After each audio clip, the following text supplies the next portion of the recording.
Kubo started way back, parang 12 years ago, no? Sa ABS-CBN. So, yung mga kapatid ko ang nag-start up ng business. It's like a kiosk in parang canteen, restaurant ng ABS-CBN. So, doon, it has been in existence for 12 years. So, when COVID strikes, no, lockdown, they were forced to close the business and eventually put it up here in Pagsanghan. So we decided, kaming tatlong magkakapatid, to put it up here last year, only last year. Specialty ng Kubo is yung pork steak, which is the bestseller meal during the time sa ABS-CBN.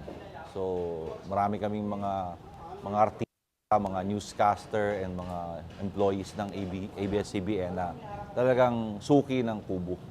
No? So, sayang nga lang, medyo nagkaroon ng problema during the administration nung past president. Then, ABS-CBN was, nawala na sa ere. The food that we offer here is yung mga Italian food, no? May mga pasta, no?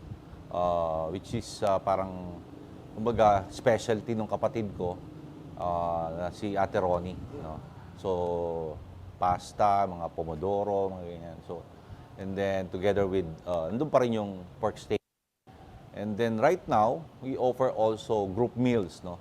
Mga lutong Pinoy, local dishes, no? To cater for those people na mahilig talaga sa mga local dishes, no? So talagang kailangan mo siyang i-adjust, no, sa market mo para makakuha ka ng negosyo. And then during night, no, sometimes you have acoustic band here, no? Pwede ka mag-inom, no? Pwede ka mag-shot dito just to chill out with your friends.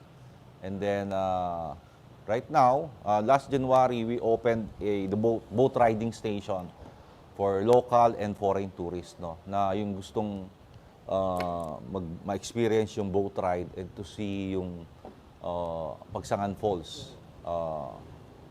So, before kasi it was included in the 8 wonders of the world, no? Yung Pagsangan Falls. Next month will be open, hopefully, could open the Kubo Food Park, no? Na may mga different stalls, 5 stalls or 6, gano'n, na will offer different kind of food, no? Cheaper foods, no? Parang kung may mga live bands kami, can offer choose to get some pika-pika na, no, or mga pulutan. So right now, we have inquiries, no? But we're finalizing yung ibang kailangan gawin dito sa harap para pagdating ng mga lesser na, yung mga mag-uupa is naka-ready na siya. So we have 5 stalls, no, available, and then yung dalawa sa front na might be a Korean parang kiosk, no? Then the other one will be like parang yung pizza. So yun. So it will be open early in the morning hanggang 10 or 12 o'clock in the evening. Yeah, we have we call it greenhouse, no? It is located in General Luna, dyan sa Barangay Maulawin. It has 2 bedrooms, no? We call it greenhouse. 2 bedrooms with aircon. So the whole place, they can parang use the whole place. So meron ka na it's like a house talaga. Meron kang set, may dining area, may cooking area, may bathroom, may garage pa siya. So, yun. So maganda naman yung lugar and tahimik siya and very safe, no?